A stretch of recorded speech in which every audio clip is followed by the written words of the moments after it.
The air conditioning people finally gonna show up. Man, goddamn, I paid $17,000 and he's been out here 3 times in a week and it still doesn't work and the battery broken. Goddamn it, this is bullcrap. What the hell are you doing here? Well, I'm here to work on your air conditioning. Well, goddamn it, since when do you work on air conditioning?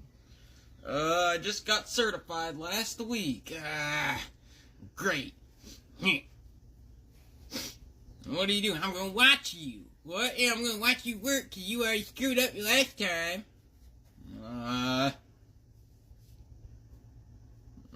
Do you have to do that? Yes.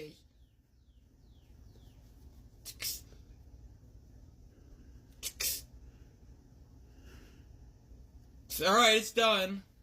You sure? Yep, it's done.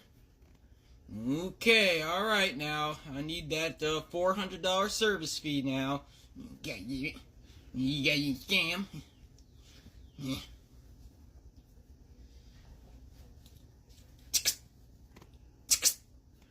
So goddamn it, still doesn't work.